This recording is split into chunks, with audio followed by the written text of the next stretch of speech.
For more on Russia, Ukraine, and what he's watching over the next few days, let's bring in Fred Kempe. He's Atlantic Council President and CEO. Fred, first of all, I just want to get your take on what's happening here.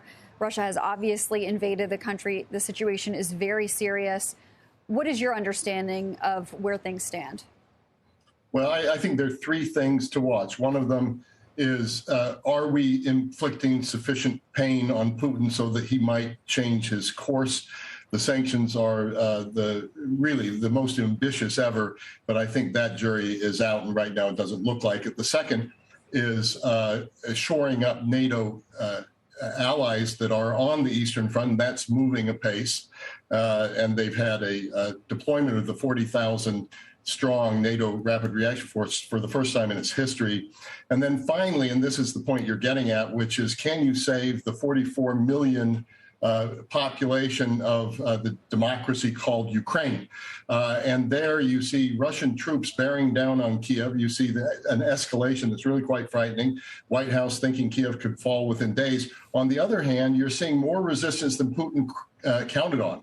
And the question is, the longer that the resistance goes on, the more it could hit at the morale of the Russian troops who were really coming in not expecting to be shot at, not expecting to have the level of resistance they have. And you also have in Russia signs that this is an unpopular war at home. So we'll be watching all of that over the weekend, just with a real test between the determination of Putin and the resolve of the West, and finally the resilience of the Ukrainians.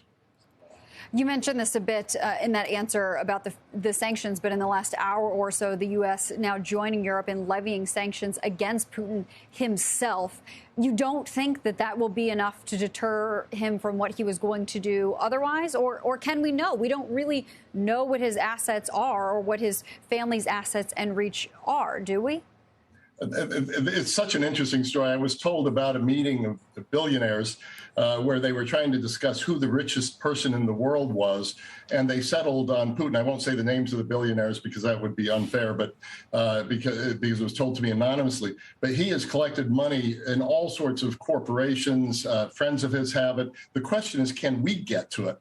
Nevertheless, some in intelligence think you can, and it's never been done before, these sanctions against Putin, a head of state, and Lavrov, his foreign minister, and his national security team. So that'll be interesting.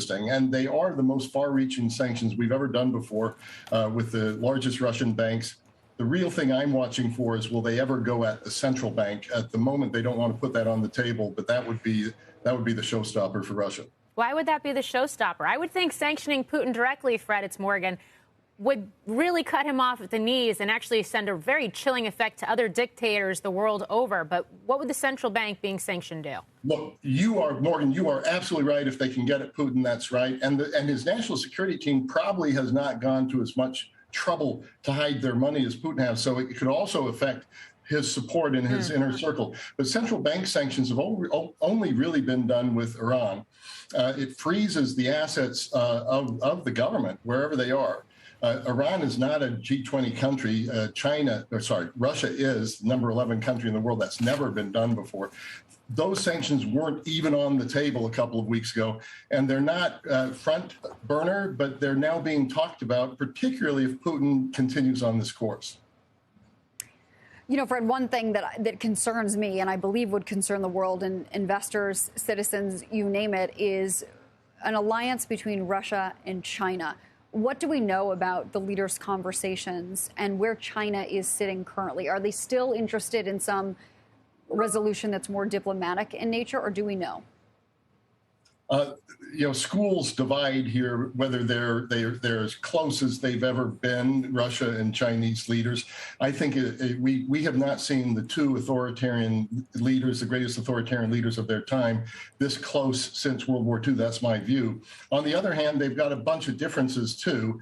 They had a conversation today, and what was read out of the conversation is that President Xi has called for negotiation with Ukraine. I don't think he's comfortable with the war and how it's proceeded. On the other hand, he and Putin are unified not so much by their common interests, but their interest in bringing down the U.S. a few notches. Where China really helps out is being a regular buyer of Russian energy at very high prices now, around $100 a barrel. And so if sanctions bite harder, Putin will be helped by three things. First of all, $700 billion in currency reserves, the high price of oil, and certainly his access to Chinese markets and a Chinese buyer.